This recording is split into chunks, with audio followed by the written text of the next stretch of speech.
Continuing with Percy Jackson on the Olympians, book 4, which is the Battle of the Labyrinth. Chapter 10, we play the game show of death by Riordan. We did our summons after dark at 20-foot long pit at a 20-foot long pit in front of the septic tank. The tank was bright yellow with a smiley face and red words painted on the side. Happy Flush Disposal Company. It didn't quite go with the mood of summoning the dead. The moon was full. Silver clouds drifted across the sky. Minos should be here by now, Nico said, frowning. It's full dark. Maybe he got lost, I said hopefully. Nico poured root beer and tossed barbecue into the pit, then began chanting in ancient Greek. Immediately, the bugs in the woods stopped chirping. In my pocket, the Sagian ice dog whistle started to grow colder, freezing against the side of my leg. Make him stop, Tyson whispered to me. Part of me agreed. This was unnatural. The night air felt cold and menacing. But before I could say anything, the first spirits appeared. Sulfurous mists seeped out of the ground.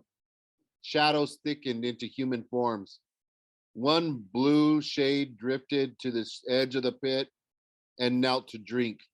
Stop him, Nico said, momentarily breaking his chant. Only Bianca may drink. I drew Riptide, and the ghost retreated with a collective hiss at the sight of my celestial bronze blade. But it was too late to stop the first. It was too late to stop the first spirit. He had already solidified into the shape of a bearded man in white robes. A circlet of gold wreathed his head, and even in death, his eyes were alive with malice. Minos? Nico said. What are you doing? My apologies, master, the ghost said, though he didn't sound very sorry. The sacrifice smelled so good I couldn't resist. He examined his own hands and smiled. It's good to see myself again, almost in solid form. You are disrupting the ritual, Nico protested. Get! And the spirits of the dead began shimmering dangerously bright, and Nico had to take up the chant again to keep them at bay. Yes, quite right, master, Minos said with amusement. You keep chanting. I've only come to protect you from these liars who would deceive you. He turned to me as if I were some kind of cockroach. Percy Jackson, my. The sons of Poseidon haven't improved over the centuries, have they? I wanted to punch him, but I figured my fist would go right through his face. We're looking for Bianca D'Angelo, I said. Get lost. The ghost chuckled. I understand. You once killed my minotaur with your bare hands, but worse things await you in the maze. Do you really believe Daedalus will help you? The other spirits stirred in agitation. Annabeth drew her knife and helped me keep them away from the pit. Grover got so nervous he clung to Tyson's shoulder. Daedalus cares nothing for you half-bloods, Minos warned. You can't trust him. He's old beyond counting and crafty. He is bitter from the guilt of murder and cursed by the gods. The guilt of murder? I asked. Who did he kill? Do not change the subject, the ghost growled. You are hindering Nico. You try to persuade him to give up his goal. I would make him a lord. Enough, Minos, Nico commanded. The ghost sneered. Master, these are your enemies. You must not listen to them. Let me protect you. I will turn their minds to madness, as I did the others. The others? Annabeth gasped. You mean Chris Rodriguez? That was you? The maze is my property, the ghost said, not Daedalus's. Those who invade deserve madness. Be gone, Minos, Nikos demanded. I want to see my sister. The ghost bit back his rage. As you wish, master. But I warn you, you cannot trust these heroes. And with that, he faded into mist. Other spirits rushed forward, and Annabeth and I kept them back. Bianca, appear, Nico intoned. He started chanting faster, and spirits shifted restlessly. Any time now, Grover muttered. Then a silvery light flickered in the trees, a spirit that seemed brighter and stronger than the others. It came closer, and something told me to let it pass. It knelt to drink at the pit. When it arose, it was the ghostly form of Bianca D'Angelo. Nico's chanting faltered. I lowered my sword. The other spirits started to crowd forward, but Bianca raised her arms and they retreated into the woods. Hello, Percy, she said. She looked the same as she had in life. A green cap set sideways on her thick black hair, dark eyes and olive skin like her brother. She wore jeans and a silvery jacket, the outfit of a hunter of Artemis. A bow was slung from her shoulder, and she smiled faintly, and her whole form flickered. Bianca, I said. My voice was thick. I'd felt guilty about her death for a long time, but seeing her in front of me was 5 times as bad, like her death was fresh and new. I remembered searching through the wreckage of the giant bronze warrior she'd sacrificed her life to defeat and not finding any sign of her. I am so sorry, I said. You have nothing to apologize for, Percy. I made my own choice. I don't regret it. Bianca, Nico stumbled forward like he was just coming out of a daze. She turned to her brother. Her expression was sad, as if she'd been dreading this moment. Hello, Nico. You've gotten so tall. Why didn't you answer me sooner? He cried. Been trying for months. I was hoping you would give up. Give up? He sounded heartbroken. How could you say that? I'm trying to save you. You can't, Nico. Don't do this. Percy is right. No, he let you die. He's not your friend. Bianca stretched out a hand as if to touch her brother's face, but she was made of mist. Her hand evaporated as it got close to living skin. You must listen to me, she said. Holding grudges is dangerous for a child of Hades. It's our fatal flaw. You have to forgive. You have to promise me this. I can't. Never. Percy has been worried about you, Nico. He can help. I let him see what you were up to, hoping he would find you.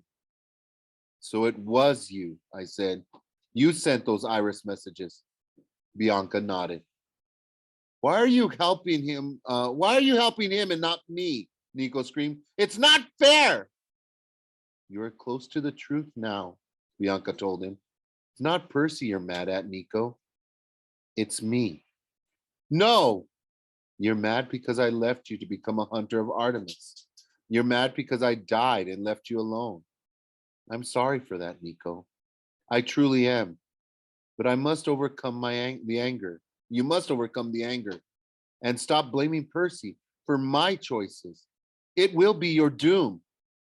She's right, Annabeth broke in. Kronos is rising, Nico. He'll twist anyone he can to his cause. I don't care about Kronos, Nico said. I just want my sister back. You can't have that, Nico, Bianca told him gently. I'm the son of Hades. I can. Don't try, she said. If you love me, don't. Her voice trailed off. Spirits had started to gather around us again, and they seemed agitated. Their shadows shifted. Their voices whispered, danger.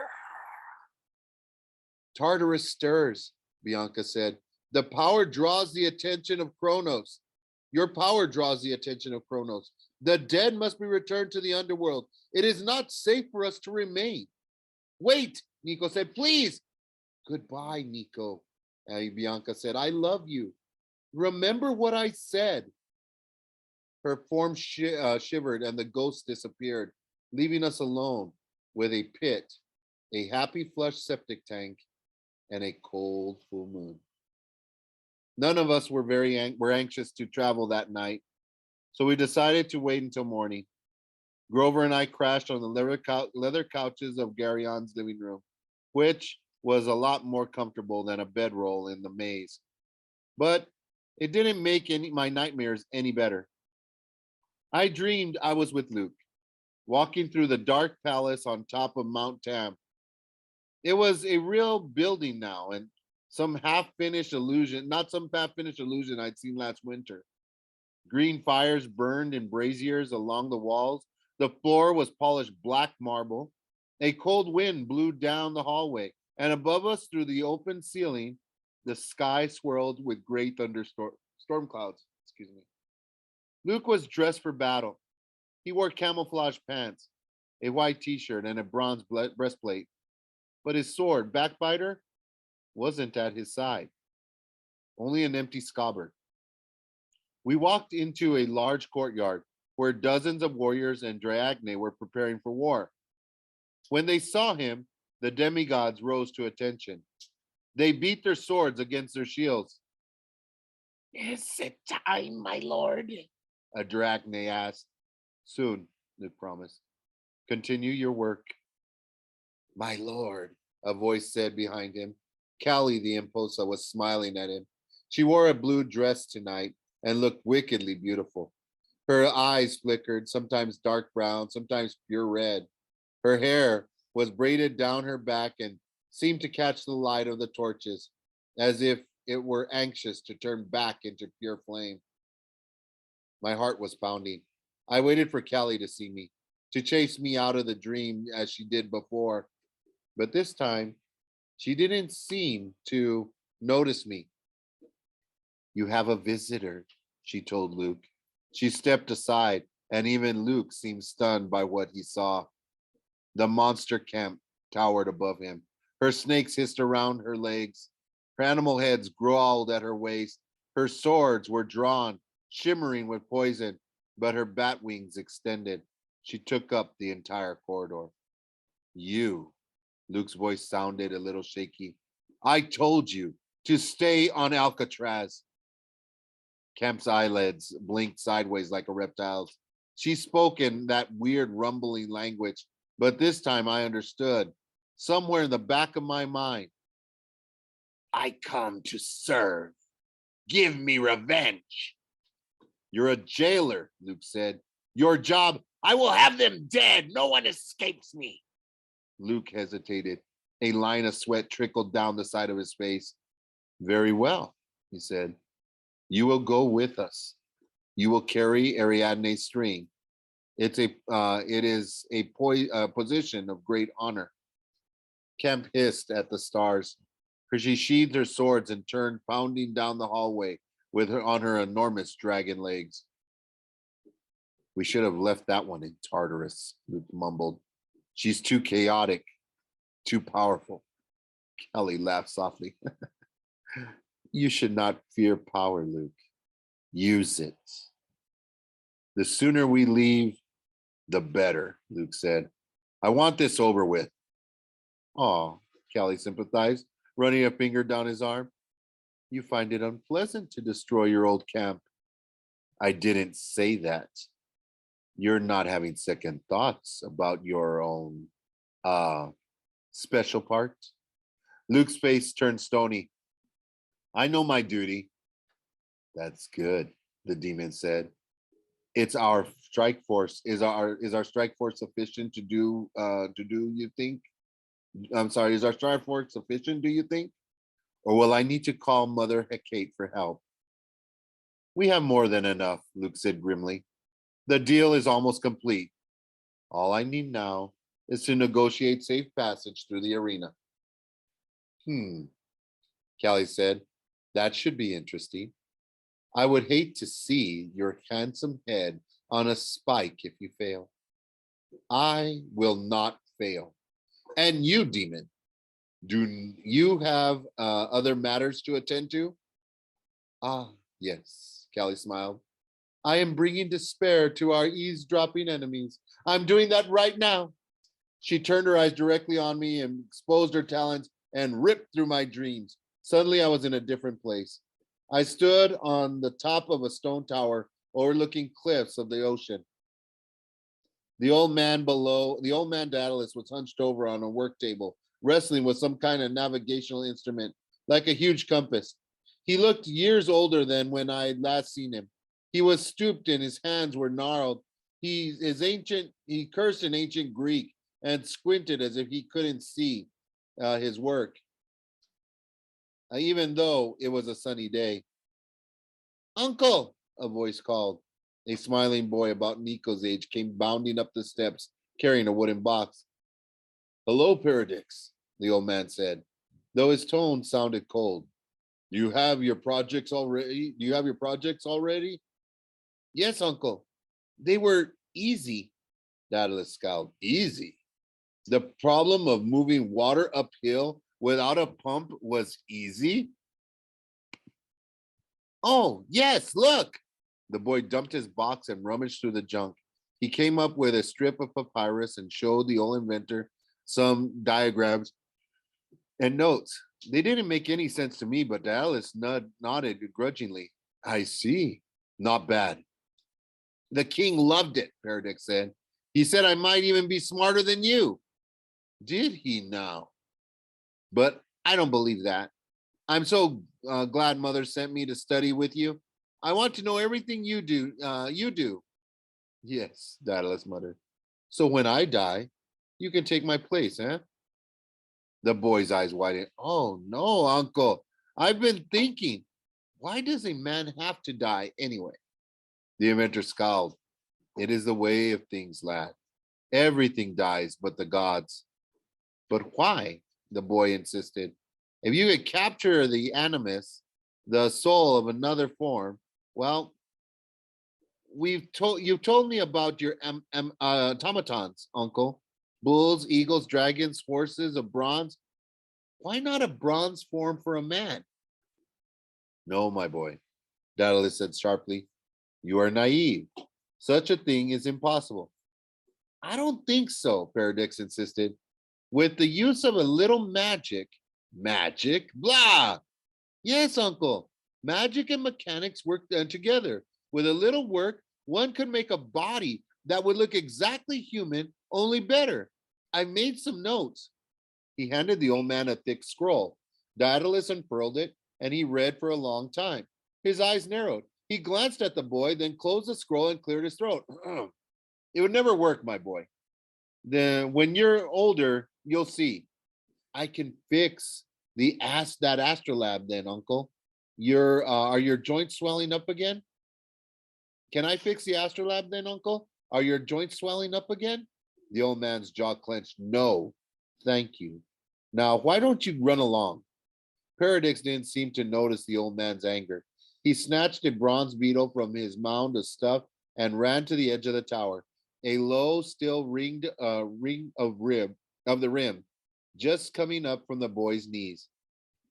The wind was strong. Move back, I wanted to tell him, but my voice didn't work. Paradix wound on the beetle and tossed it into the sky.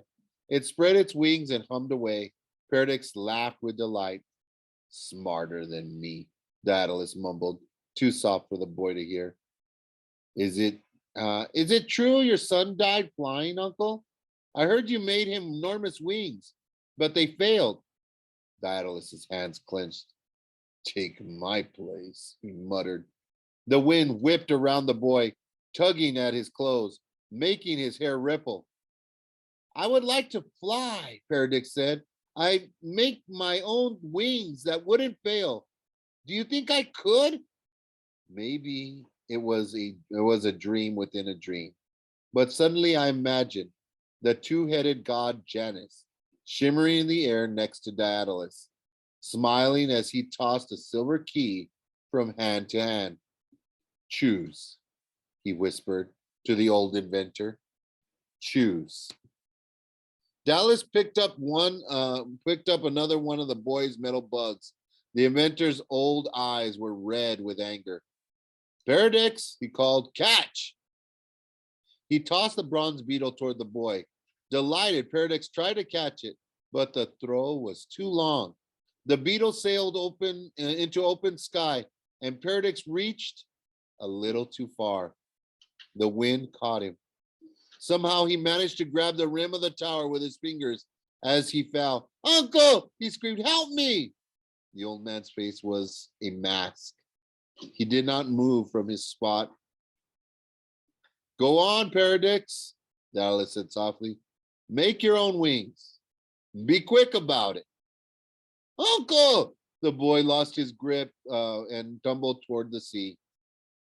There was a moment of deadly silence. The god Janus flickered and disappeared. Then thunder shook the sky. A woman's stern voice spoke from above. You will pay the price for that, Daedalus. I heard that voice before. It was Annabeth's mother, Athena. Dallas scowled up at the heavens. I've always honored you, mother. I have sacrificed everything to follow your way.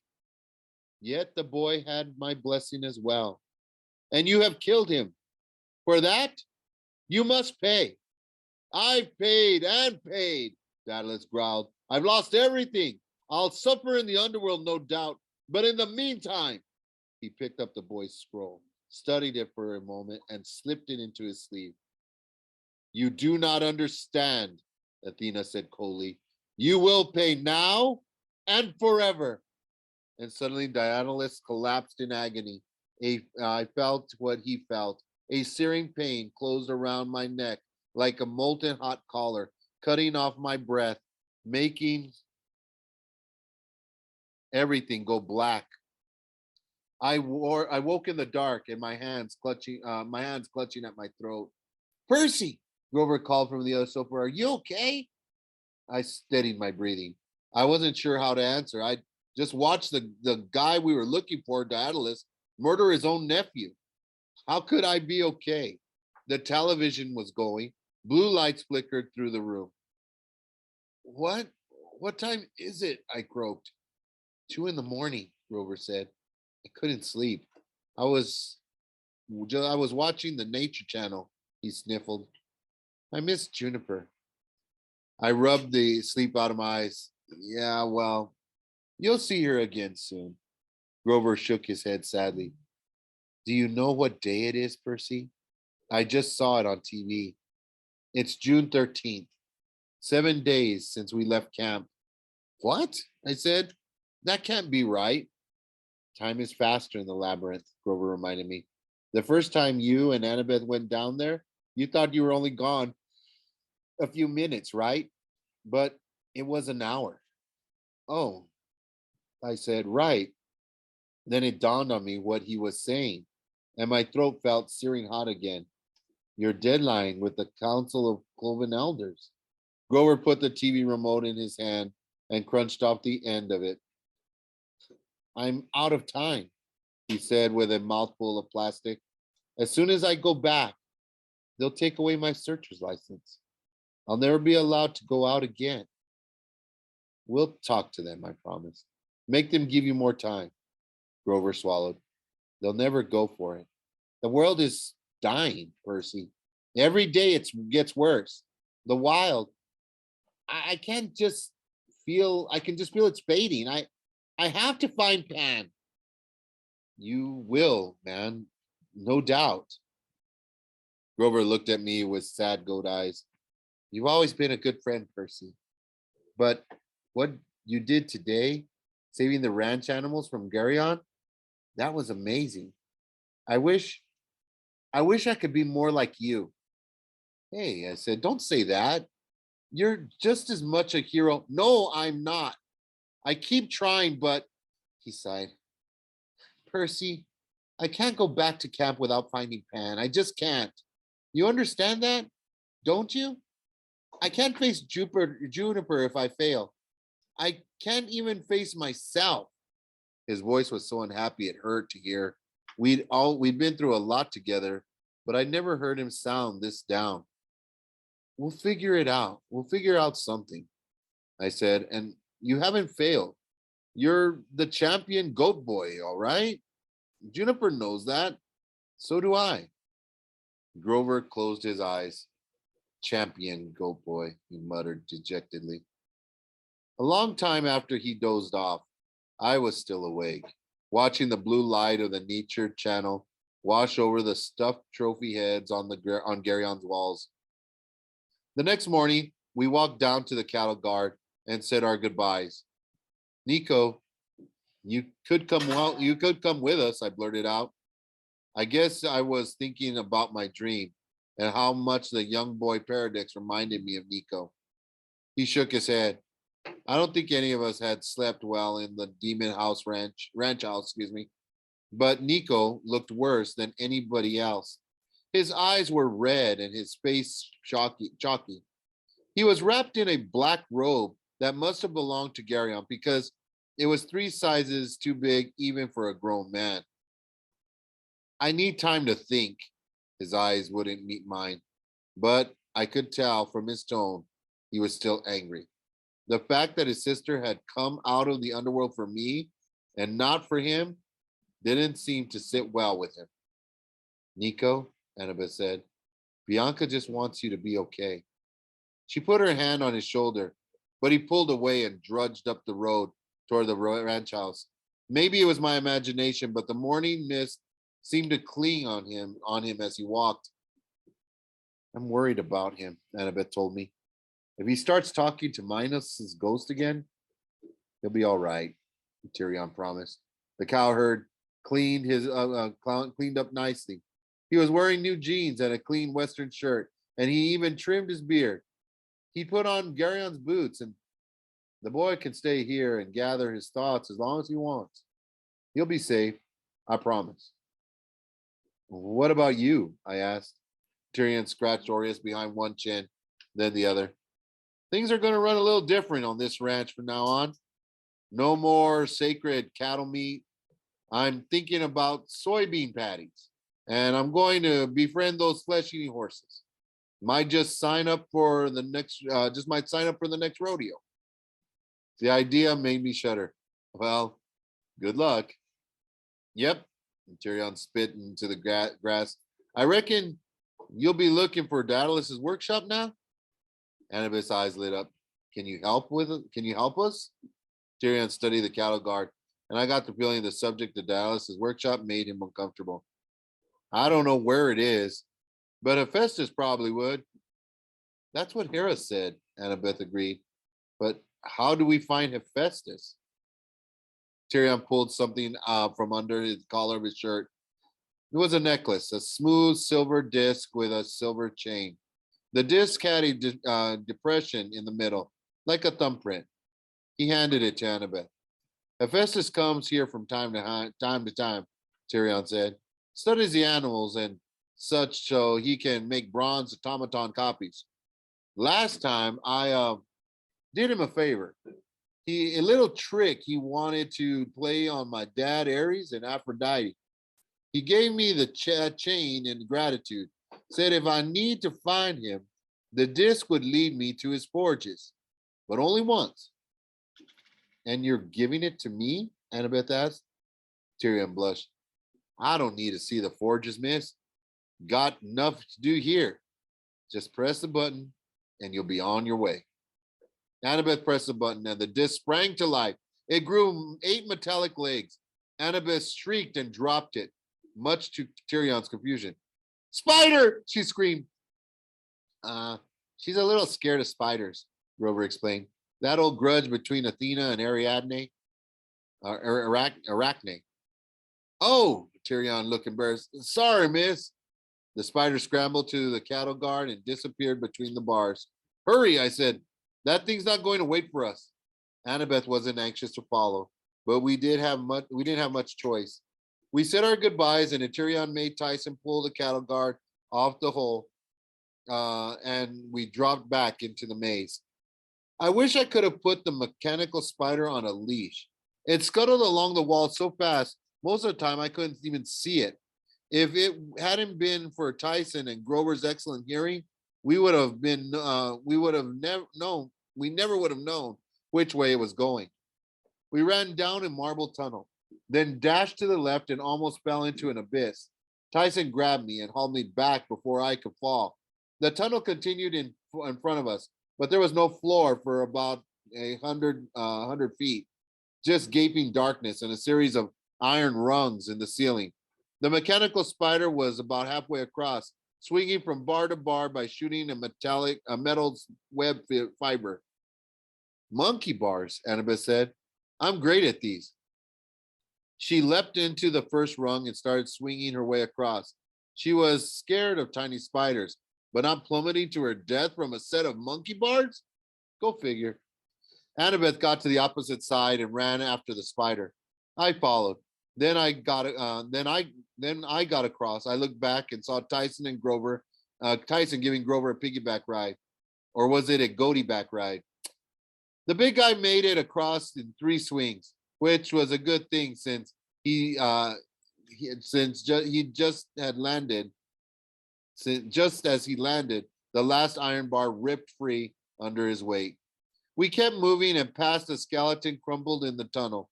It wore the remains of a dress shirt, slacks, and a tie. The spider didn't slow down. It slipped on a pile of wood scraps, but then I shined a light on them and realized they were pencils, hundreds of them, all broken in half. The tunnel opened into a large room. A blazing light hit us. Once my eyes adjusted, the first thing I noticed were the skeletons. Dozens littered across the floor around us. Some were old and bleached white. Others were more recent and a lot grosser. They didn't smell quite as bad as Garion's stables, but almost. Then I saw the monster. She stood on a glittery dais on the opposite side of the room. She had the body of a huge lion and the head of a woman. She would have been pretty, but her hair was tied back in a tight bun and she wore too much makeup. So she kind of reminded me of my 3rd grade choir teacher. She had a blue ribbon badge pinned to her chest that took me a moment to read. This monster has been rated exemplary. Tyson whimpered. Sphinx. I knew exactly why he was scared. When he was small, Tyson had been attacked by a sphinx in New York. He still had the scars on his back to prove it. Spotlights blazed on either side of the creature. The only exit was a tunnel right behind the dais. The mechanical spider scuttled between the sphinx's paws and disappeared. Annabeth started forward, but the sphinx roared, showing fangs in her otherwise human face. Bars came down on both tunnel exits, and behind us and in front. Immediately, the monster's snarl turned into a brilliant smile. Welcome, lucky contestants, she announced. We get ready to play Answer That Riddle. Canned applause blasted from the ceiling as if there were invisible loudspeakers. Spotlights swept across the room and reflected off the dais, showing disco glitter over the skeletons on the floor. Fabulous prizes, the Sphinx said. Pass the test and you get to advance. Fail and I get to eat you. Who will be our contestant? Annabeth grabbed my arm. I've got this, she whispered. I know what she's going to ask. I didn't argue too hard. I didn't want Annabeth getting devoured by a monster, but I figured if the Sphinx was going to ask riddles, Annabeth was the best one of us to try. She stepped forward to the contestants' podium, which had a skeleton in a school uniform hunched over it. She pushed the skeleton out of the way and it clattered to the floor. Sorry, Annabeth told it. Welcome, Annabeth Chase, the monster cried, though Annabeth hadn't said her name. Are you ready for your test? Yes, she said. Ask your riddle. 20 riddles, actually, the Sphinx said gleefully. What? But back in the old days, we raised our standards. To pass, you must show proficiency in all 20. Isn't that great? Applause switched on and off like somebody turning a faucet. Annabeth glanced at me nervously. I gave her an encouraging nod. Okay, she told the Sphinx, I'm ready. A drum roll sounded from above. The Sphinx's eyes glittered with excitement. What is the capital of Bulgaria? Annabeth frowned. For a terrible moment, I thought she was stumped. Sophia, she said. But correct. More canned applause. The Sphinx smiled her so wide her fangs showed. Please be sure to mark your answer clearly on your test sheet with a number 2 pencil. What? Annabeth looked mystified. Then a test booklet appeared on the podium in front of her, along with a sharpened pencil. Make sure you bubble each answer clearly and stay inside the circle, the Sphinx said. If you have to erase completely, or the machine will not be able to read your answers. What machine? The Sphinx pointed with her paw. Over by the spotlight was a bronze box with a bunch of gears and levers and a big Greek letter Eta on the side, the mark of Hephaestus. Now, said the Sphinx, next question. Wait a second, Annabeth protested. What about what walks on 4 legs in the morning? I beg your pardon, the Sphinx said, clearly annoyed now. The riddle about man? He walks on 4 legs in the morning, like a baby, 2 legs in the afternoon, like an adult, and 3 legs in the evening, as an old man with a cane. That's the riddle you used to ask. Exactly. Why we changed the test, the Sphinx exclaimed. You already knew the answer. Now, second question. What is the square root of 16? 4, Annabeth said. But correct. Which U.S. president signed the Emancipation Proclamation? Abraham Lincoln, but correct. Riddle number 4. How much? Hold up, Annabeth shouted. I wanted to tell her to stop complaining. She was doing great. She should just answer the question so we could leave. These aren't riddles, Annabeth said. What do you mean? The Sphinx snapped. Of course they are. This test material is specially designed. It's just a bunch of dumb random facts, Annabeth insisted. Riddles are supposed to make you think. Think? The Sphinx frowned.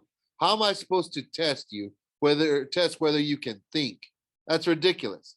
Now, how much force is required? Stop, Annabeth insisted. This is a stupid test. Annabeth, Robert cut in nervously. Maybe you should just, finish first and complain later. I'm a child of Athena, she insisted, and this is an insult to my intelligence. I won't answer these questions. Part of me was impressed with her for standing up like that, but part of me thought her pride was going to get us all killed. The spotlights glared. The Sphinx's eyes glittered pure black. Why then, my dear, the monster said calmly, if you won't pass, you fail. And since we can't allow any children to be held back, you'll be eaten. The Sphinx bared her claws, which gleamed like stainless steel. She pounced at the podium. No, Tyson charged. He hates it when people threaten Annabeth, but I couldn't believe he was being so brave, especially since he had such a bad experience with the Sphinx before. He tackled the Sphinx in midair, and they crashed sideways into a pile of bones. This gave Annabeth just enough time to gather her wits and draw her knife. Tyson got up, his shirt clawed and to shreds. The Sphinx growled, looking for an opening. I drew Riptide and stepped in front of Annabeth. Turn invisible, I told her. I can fight. No, I yelled. The Sphinx is after you. Let us get it. As if to prove my point, the Sphinx knocked Tyson aside and tried to charge past me. Grover poked her in the eye with somebody's leg bone. She screeched in pain. Annabeth put on her cap and vanished. The Sphinx pounced right where she had been standing, but came up empty paws. No fair, the Sphinx squealed. Cheater! Annabeth no longer in sight. The Sphinx turned on me. I raised my sword, but before I could strike, Tyson ripped the monster's grating machine out of the floor and threw it at the Sphinx's head, ruining her hair bun. It landed in pieces all around her. My grating machine, she cried. I can't be exemplary without my test scores. The bars lifted from the exits, and we all dashed for the far tunnel. I could only hope Annabeth was doing the same. The Sphinx started to follow, but Grover raised his reed pipes and began to play. And suddenly the pencils remembered they used to be parts of trees. They collected around the Sphinx's paws, grew roots and branches, and began wrapping around the monster's legs. The Sphinx ripped through them, but it bought us just enough time.